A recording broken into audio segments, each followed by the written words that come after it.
जय श्री राम। आज के समय की यूथ की सबसे बड़ी समस्या यानी कि हमारे वयस्कों में डिप्रेशन, इसकी दर 2.7 से लेकर के 15% तक वयस्कों में पाई जाती है।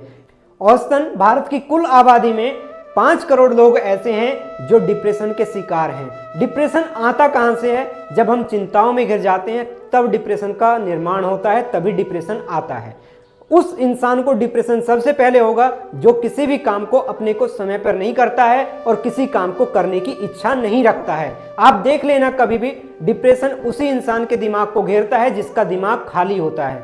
आप अपने आप को किसी भी काम में इस तरह से डुबा दीजिए कि आपको किसी भी चीज को सोचने के लिए टाइम ही ना मिले, किसी फालतू काम को सोचने के लिए आपके दिमाग में समय ही ना हो, तो आप कभी भी डिप्रेशन के शिकार होंगे ही नहीं।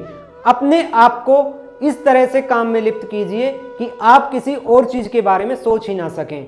चिंताएं जब आपके पास आए उससे पहले ही आप चिंताओं को समाप्त कर दीजिए। ये सबसे बड़ा प्रहार है डिप्रेशन के ऊपर। जब चिंताएं आए उससे पहले ही चिंताओं को समाप्त कर दो तो आप कभी भी डिप्रेशन के शिकार होंगे ही नहीं। और जो भी काम आपने लिया है आप उसे पूरी तन्मयता के साथ समय रहते पूरा कर दीजिए। रिजल्ट जो भी आएगा बाद में देखा जाएगा, परंतु काम पूरी तरीके से पूर्ण हो जाना चाहिए, तभी आप डिप्रेशन से बाहर निकलेंगे। आपने देखा होगा डिप्रेशन सबसे पहले उनको घेरता है जो हमेशा खाली रहते हैं, जिनके पास फालतू टाइम बहुत है परंतु किसी काम को करने के लिए टाइम नहीं है। डिप्रेशन घेरता ही उनको है।